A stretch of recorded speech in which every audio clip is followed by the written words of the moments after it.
جب آپ نے اس کو ڈائریکشن دے دی, آپ نے آر ڈی اے انٹروڈیوس کروایا, روشن ڈیجیٹل اکاؤنٹ ہوا, جی بالکل, اس کے ذریعے آپ نے ایز تھوڑی سی دی تو اوورسیز لوگوں نے اس سے فائدہ اٹھایا, اور انیشلی آپ نے دیکھا کہ $2 بلین تو صرف آپ کو اسی کے ذریعے مل گئے, جو سم ہاؤ ایک اچیومنٹ سمجھی جائے گی. اچھا, اب یہ بھی باہر والے آپ کو ڈائریکشن دیتے ہیں تو پھر آپ چیزوں کو ٹھیک کرتے ہیں. اگین یہ $30 بلین کے اوپر میں نے بڑا کوشچن کیا ہے, میں خاص طور پہ یہ جو مانیٹری افیئرس کو جو ہینڈل کرتے ہیں ان سے بھی بڑی اس بارے میں بات کی ہے کہ یہ کیسے ہوا کہ اتنی بڑی اماؤنٹ, ہیفٹی اماؤنٹ آپ کے پاس آئی ہے, اور اگر اس کی کیلکولیشن لگائی جائے کہ آپ کے کتنے پاکستانی اوورسیز رہتے ہیں, اگر آپ $250 کے حساب سے بھی لگائیں تو یہ کیسے ممکن ہو سکتا ہے کہ اتنی بڑی اماؤنٹ ہے. دیکھیے چیزیں خود بخود ٹھیک ہونا شروع ہوئی, اور میں نے جیسا آپ کو بتایا کہ جو پہلے چیزیں چینلائز نہیں تھیں ان کو چینلائز کیا گیا, تو خود بخود آپ کے پاس نمبرز آنا شروع ہو گئے. تو یہ ریگولیشنز کا اس میں ایک بڑا امپورٹنٹ. اچھا, اسی پہ میں صرف آپ سے سوال کروں گا, چونکہ بزنس کو آپ بڑا ڈیپلی سمجھتے بھی ہیں اور ظاہر آپ کی ایکسپرٹیز بھی ہیں اس ایریا میں.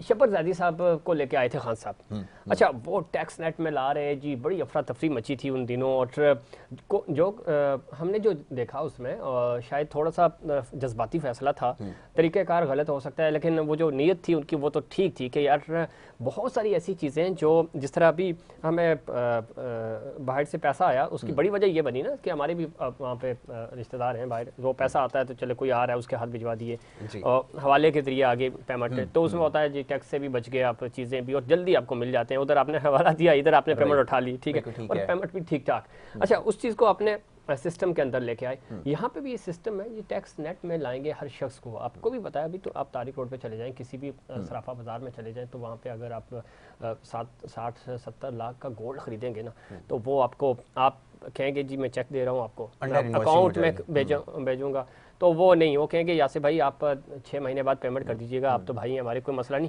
لیکن کیش دیجیے گا. تو یہ جو چیزیں تھیں کیوں ٹیکس نیٹ میں ہم نہیں آ سکے, اگر آئے بھی ہیں تو کتنا آئے؟ دیکھیے اب ظفیر ایک بڑا امپورٹنٹ ٹاپک ہے, آپ نے کہا کہ جو ٹیکس نیٹ ہے.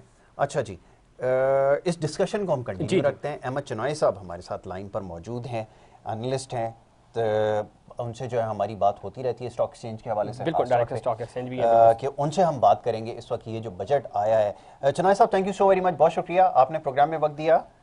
جی بہت بہت شکریہ. چنوائے صاحب کیسے دیکھ رہے ہیں, پہلے تو اس نقطے سے آغاز کیا جائے نا, کیونکہ یہ جو میں ہمیشہ بھی بات کرتا آیا ہوں کہ اس وقت جو کرنٹ سچویشن ہے بہت زیادہ کرٹیکل ہے, اور سچویشن کو دیکھتے ہوئے جیسا بجٹ پیش کیا گیا ہے, میں چاہوں گا اس پہ ذرا آپ کمنٹ کیجئے. جی احمد چنائے صاحب, احمد چنائے صاحب شاید سن نہیں پا رہے ہیں, جی ہم کوشش کریں گے. اچھا, coming back to the point, Zafeer آپ نے کہا کہ کیسے ٹیکس نیٹ میں کیسے لے کے آئیں گے, یہ بڑا امپورٹنٹ کوسچن ہے اور سب کے لیے چیلنج رہا ہے. یہ اوور دی ایئرز ایک بہت بڑا ایشو رہا ہے. انفارچونیٹلی ابھی آپ نے شبر صاحب کا نام لے لیا یہاں پہ, لیکن دیکھیں بات یہ ہے کہ آپ کو پہلے ایسی پالیسیز کو انٹروڈیوس کرانا پڑے گا, آپ کو ایز دینی پڑے گی, کانفیڈنس بلڈنگ میجرز آپ کو لینے پڑیں گے جو کہ نہیں لیے گئے, جس کی وجہ سے آپ ہمیشہ اس چیز میں ناکام رہے ہیں. بالکل ٹھیک ہے, احمد چنائے صاحب ہمارے ساتھ موجود ہیں. چنائے صاحب تھینک یو سو ویری مچ, آپ کو آواز آ رہی ہے؟ جی بالکل آ رہی ہے. چنائے صاحب فرمائیے گا بجٹ کے حوالے سے انیشل کامنٹ کیا دیں گے, کیسا بجٹ آپ نے وٹنس کیا؟ دیکھیں میں انیشلی جو میں نے بجٹ کو پڑھا ہے, سنا ہے, دیکھا ہے, اور یہ ساری چیزیں مختلف انالیسز جو ہیں وہ ہم نے سنے ہیں لوگوں پہ, میرا ذاتی خیال میں بجٹ ان حالات کے اندر ایک متوازن بجٹ ہے. اس سے بہتر بجٹ ہم ایکسپیکٹ نہیں کر سکتے تھے. میرے کامنٹس بالکل اس لیے ہیں کہ میں نے پچھلے سال کا بجٹ دیکھا ہے, اس کے ریونیو ٹارگیٹس دیکھے ہیں, پچھلے کئی سالوں سے ہم بجٹ کو واچ کرتے آ رہے ہیں. اس وقت جو ملکی معیشت کی صورتحال ہے, ان حالات میں ہم یہ سمجھ رہے تھے کہ اتنا ایسا شاکنگ بجٹ آئے گا کہ لوگوں کی چیخیں نکل جائیں. لیکن میں سمجھتا ہوں کہ ان حالات میں اتنا بیلنس اور متوازن بجٹ دینا کہ جہاں ظاہر ہے جو متوسط طبقہ ہے ٹیکس دے سکتا ہے, اس کو انہوں نے ضرور پریشرائز کیا ہے, لیکن باقی سیکٹرز کو, عام عوام سیکٹرز کو انہوں نے نہیں چھیڑا. اور کئی صنعتوں میں, کئی انڈسٹریز میں جو ہے وہ مواد اور دینے کی بات کی ہے. پھر جو ٹیکس سلیبز انہوں نے ریشنلائز کیے ہیں, جس میں جو متوسط طبقہ ہے اس کو ٹیکسز کی شرح میں جو ہے وہ اس کا جو سلیب ہے, منیمم سلیب, اس کو جو ہے وہ اوپر کیا گیا ہے. تو میں سمجھتا ہوں کہ یہ step in the right direction ہے. اس کے بعد جو سب سے بڑی بات جب میں دیکھتا ہوں چھوٹے دکانداروں کے لیے, اور ان سے اکثر یہ کہا جاتا تھا کہ یہ ٹیکس نیٹ میں نہیں آتے, اور یہ اربوں روپے کا ٹیکس جو ہے وہ ہمارا ضائع چلا جاتا ہے. تو آج یہ جو اسٹیپ لیا ہے جس میں بجلی کے بلوں سے ڈائریکٹ ڈیڈکشن 3,000 سے لے کے 10,000 تک، میں سمجھتا ہوں کہ یہ وہ اقدام ہے کہ جس سے ایک آپ ہیسل سے بھی بچ جائیں گے کہ آپ کو ٹیکس جمع کرنے کی ہیسل بھی نہیں کرنی، آپ کے ڈائریکٹ ٹیکس بلوں میں اپنا الیکٹریسٹی بل میں آ جائے گا. دوسرا جو ایک بیوروکریسی ہے کہ جہاں آپ کو لائر کی ضرورت بھی پڑتی ہے، جہاں آپ کا انٹریکشن جو ہے وہ انکم ٹیکس آفیسر سے بھی ہوتا ہے، اس سارے اسٹیپس کو ایلیمینیٹ کر کے آپ کی بجلی کے کنزمپشن کے اوپر جو ہے وہ 3,000 سے 10,000 کا ٹیکس ہے سالانہ، جو میں سمجھتا ہوں بالکل پینٹس ہیں، اور جو بالکل step in the right direction ہے کہ یہ سارے لوگ جو ہیں وہ ٹیکس نیٹ میں آہستہ آہستہ آ جائیں. یعنی پرووائڈیڈ سرکمسٹانسز میں یہ بیسٹ وہ جو پاسبل آپشن تھا آپ کے پاس کہ آپ کس کے ذریعے ٹیکس کلیکٹ کر سکتے ہیں. اچھا، ایک جو ہمارے ہاں ایک عام آدمی، ایک لے مین ہے، وہ یہ اب اس سوال کر رہا ہے کہ آپ 6% سے بیک ٹو 5%، اور اگر اس کی طرف آپ جائیں گے تو یہ جو ڈکلائن ہے اس کی ضرورت کیوں پیش آئی ہے؟ ہمیں تو ہونا یہ چاہیے تھا کہ تھوڑا سا ایمبیشس ہو کے سوچتے، ٹارگٹ کو اپ سائڈ پہ رکھتے، اور یہاں پہ جو ہم نے نیچے رکھا ہے اس کی کیا وجہ سمجھ میں آتی ہے؟ دیکھیے، ٹیکنیکلی اکنامسٹ یہ کہتے ہیں کہ جی ڈی پی کا زیادہ بڑھنا جو ہے وہ انفلیشن کی طرف لے جاتا ہے، اور جی ڈی پی جہاں بڑھتی ہے وہاں پر جو ہے وہ انفلیشن آتا ہے کہ قیمتیں بڑھ جاتی ہیں. اس کو کم کرنے کے لیے انہوں نے ٹارگٹ کو ایک ریشنل ٹارگٹ 5% پہ لے کر آئے ہیں. سب سے بڑی بات یہ ہے کہ جو ٹیکس کلیکشن ہے وہ 6,000 سے ہم 7,000 ارب پہ لے کے گئے ہیں، اور یہ بالکل step in the right direction ہے کہ 9.9 ٹریلین کا جو ہے وہ ایک ہمارا ریونیو بجٹ ہے پورا. اور اس میں دو چیزیں میں سمجھتا ہوں کہ جو پاکستان کی بیلنس آف پیمنٹ اور بیلنس آف ٹریڈ کو جو ہے مد نظر رکھے، ایکسپورٹ کا ٹارگٹ $3.5 بلین جو کہ بڑا ایمبیشیس ہے وہ لے کر آئے ہیں، اور امپورٹ کو کرٹیل کر کے اس کو 7 بلین پہ لے کر آئے ہیں. اسی طرح 3.3 بلین تقریباً جو ہے وہ ریمیٹنسز ہم نے ایئر مارک کی ہیں، جو لاسٹ ایئر 3.12 تھا. تو میں سمجھتا ہوں کہ جو بیلنس آف ٹریڈ ہے اس میں جو ہے وہ خاصا ہمارا جو ایک گیپ تھا اس کو فل اپ ہم کر پائیں گے. اور اگر ہم اپنے ایکسپورٹ کو اور اپنی امپورٹس کو کم کیا، تو ہم امپورٹس کے ساتھ اس کو تقریباً میچ کر جاتے ہیں. تقریباً $1.5 بلین کا ڈیفیسٹ آتا ہے، جو کہ بہت بڑا ڈیفیسٹ نہیں ہے، جو پچھلے سالوں میں ہم 10-20 بلین کا دیکھ رہے تھے. اس سال جو ہے ہماری جو امپورٹس ہیں وہ تقریباً 80 بلین کو ٹچ کر جائیں گی، اور اس میں سے اگر ہم فیکٹر نکال دیں 30 بلین کا ہمارے ایکسپورٹ کا اور ہماری ریمیٹنسز کا، تو $20 بلین کا ایک بہت بڑا گیپ ہے، جو سمجھتے ہیں کہ 15 سے 20 بلین کے درمیان رہے گا. اس گیپ کو کم کر کے $1.5 بلین پہ لانا، میں سمجھتا ہوں یہ ایک اچھا ٹارگٹ ہے، اور حکومت کو اس پہ توجہ دینے کی بہت ضرورت ہے. بالکل ٹھیک ہے، لیکن اگین پالیسیز کا کنسسٹنٹ ہونا یہ سب سے زیادہ امپورٹنٹ ہے. لیکن آپ کیونکہ گورنمنٹ کے پاس ٹائم کم ہے، اور ایم ایس صاحب نے بالکل ٹھیک کہا کہ اس وقت جو ہمارے کرنٹ سچویشن ہے اس کو دیکھتے ہوئے تو ایک بڑا بیلنس بجٹ جو ہے وہ نظر آتا ہے. ایم ایس صاحب لائن پہ ہی آپ رہیے، اسٹوڈیوز میں عتیق الرحمان صاحب ہمیں جوائن کر چکے ہیں. عتیق الرحمان صاحب کو خوش آمدید کہیں گے، اینالسٹ ہیں، اکانومسٹ ہیں، ان سے ہم ذرا بات کریں گے. عتیق بھائی، تھینک یو سو ویری مچ، بہت شکریہ پروگرام میں وقت دینے کے لیے. یہ تھوڑا سا بجٹ کے حوالے سے بھی بات ہو رہی تھی، ٹارگٹس کو ہم دیکھ رہے تھے کہ لاسٹ ایئر ہم نے میٹ تو کر لیا سم ہاؤ، لیکن اگین کنسرنز ابھی بھی موجود ہیں. وہ سسٹینیبلٹی جو ہے وہ پریویل نہیں کر رہی، وہ کیسے آئے گی اگر پولیٹیکل انسرٹینٹی رہے گی ایٹ دا سیم ٹائم؟ یس، دیکھو ٹھیک کہا آپ نے. بات ساری یہ ہے کہ ابھی تو کموفلاج ہے بجٹ، فائنینس کا بل آئے گا تو ہم زیادہ تفصیل سے بات کر سکیں. لیکن ایک طالب علم ہونے کی حیثیت سے معیشت کے جو کچھ میں سمجھ پایا اس بجٹ کو دیکھ کر وہ آپ سے تھوڑا سا عرض کرنا چاہ رہا ہوں. اور وہ یہ ہے کہ میں ہمیشہ ایک چیز کی بات کرتا ہوں، جس چیز کی فکر مجھے ہے وہ یہ کہ پچھلے دنوں ان حالات میں جو سب سے زیادہ کرش ہوا ہے وہ مڈل کلاس ہے. اچھا، مڈل کلاس کا یہ حال ہے کہ ان کے پاس ایک جو سب سے بڑا پرابلم ہے وہ پرابلم ہے ہوش اربا مہنگائی. اچھا، اس مہنگائی کو ہم کسی طرح کنٹرول نہیں کر پا رہے. 11.34% کا ایک فگر آتا ہے سامنے انفلیشن کا، لیکن وہ بڑھ کے کوئی 16% پہ پہنچ گیا، اور میں آپ کو چیلنج کے ساتھ کہتا ہوں کہ کچھ دنوں میں وہ 20% پہ جا رہا ہے. اس کے علاوہ میں آپ کو ایک بات بتا رہا ہوں کہ جب یہ مڈل کلاس اتنی زیادہ تنگ ہے، اتنی پریشان ہے، اس کی زندگی اتنی محال ہو گئی ہے، تو ایک اندازہ ہوتا ہے کہ مڈل کلاس گر کر ایک لوور مڈل کلاس بن گئی, پاورٹی لائن کے قریب آ گئی. اب اس کے ساتھ ساتھ ایک پیرالل پرابلم اور چل رہا ہے یاسر, اگر آپ اس کو غور کریں تو وہ ہے havoc of electricity, load shedding اور الیکٹرک کا نہ ہونا, اور پھر اس کے بعد ایک بڑے بڑے بلوں کا آنا. ابھی جو انفلیٹڈ ریٹس آ گئے, مزید ان کو پر ایڈ بیک ہو گئے, تو اب جو نیا بل آئے گا تو ہوش اڑ جائے گا لوگوں کا, ٹھیک ہے. تو ایک طرف آپ دیکھ رہے ہیں کہ مڈل کلاس پس رہی ہے مہنگائی سے چیزوں کی, آپ اس کو کنٹرول نہیں کر پا رہے, مانیٹرنگ نہیں کر پا رہے, مانیٹرنگ ٹوٹلی فیلیور ہے. مثال دے رہا ہوں کہ اگر سبزی منڈی سے ایک چیز چلی ہے اور وہ اینڈ یوزر تک جو کنزیومر ہے تک پہنچتی ہے, تو بیچ میں 25 میڈل مین ہیں جو اس کی کاسٹ کو بڑھاتے چلے جا رہے ہیں. آپ کو کوئی ایسا سسٹم لانا ہے, چاہے بجٹ ہو چاہے آپ کا کوئی اور بھی طریقہ کار ہو, جس میں صورتحال یہ بنے کہ آپ پرائس کنٹرول کریں, آپ مانیٹرنگ کریں, سپرویژن کریں اس بات کی کہ لوگوں کو چیزیں سستی ملیں, وہ بازار جائیں تو وہ اس کو خرید سکیں. ابھی کیا کوئی ایکسٹرا آرڈینری چیزیں تو لوگ نہیں خرید رہے, کوئی لگژریز پہ نہیں جا رہے, ان کے بچوں کے اپنے کھانے کی چیزیں نہیں ہیں, ایک بات.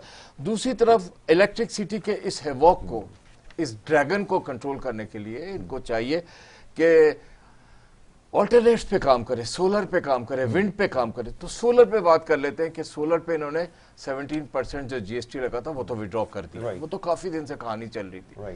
لیکن ساتھ ساتھ کوئی ایسا بھی تو کرے نا کہ ہر چھوٹے گھر پہ, ہر بڑے گھر پہ, ہر کاٹیج انڈسٹری پہ, ہر چھوٹی فیکٹری پہ, ہر بڑی فیکٹری پہ, ہر گلی پہ, محلے پہ سولر لگاؤ, تو رات کو پنکھا چلتا ہو اور وہ آرام سے سوتا ہو, اس کو یہ خوف نہ ہو کہ اس کو بجلی کا اتنا بڑا بل دینا پڑے گا یا بجلی جو ہے وہ چلی جائے گی. ٹھیک ہے, یہ اتنے بڑے پرابلمز ہیں جو بجٹ کی سائیکل میں گھوم رہے ہیں. ان دو پرابلمز کو اگر آپ کاؤنٹر کرنے پہ کامیاب ہو جاتے ہیں تو آپ سمجھتے ہیں کہ آپ نے ایک اچھا بجٹ دیا, آپ نے ریلیف دیا. ایک ہی ریلیف مجھے نظر آئی ہے, وہ ریلیف یہ نظر آئی ہے کہ سیلریڈ کلاس کو انہوں نے 6 لاکھ سے لے کے 12 لاکھ کی طرف کر دیا بس. تو اس کے علاوہ آپ مجھے بتائیں کون سا ریلیف ہے ہیلتھ پہ. آپ اگر بجٹ کے تھوڑی سی قطع کلامی کی معافی چاہتا ہوں, بہت گزارش آپ سے.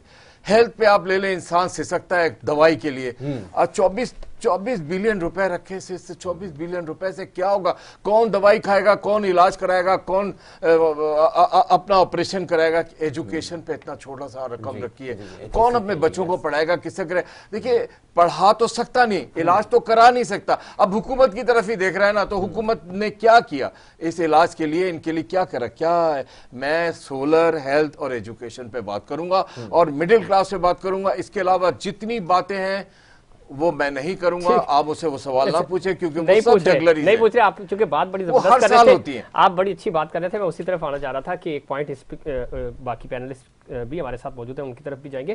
آپ جو بات کریں عام عوام کے لیے, انہوں نے یہ کہا کہ 3 مہینے کے لیے, ابتدائی 3 مہینے کے لیے ہم نے 214 ارب روپے کی اضافی سبسڈی دی ہے, اور اس میں جو 2000 روپے یہ لوگوں کو دے رہے ہیں نا, غریب لوگوں کو 2000 روپے وہ ہوں گے, اور ساتھ ہی ساتھ جو ٹیکسز کی بات کرتے ہیں بجلی کی مد میں یہ 2000 سے زیادہ جو ہے وہ واپس وصول بھی کریں گے. تو اس کو کیسے دیکھتے ہیں؟ اب 2000 میں کیا کر سکتے ہیں؟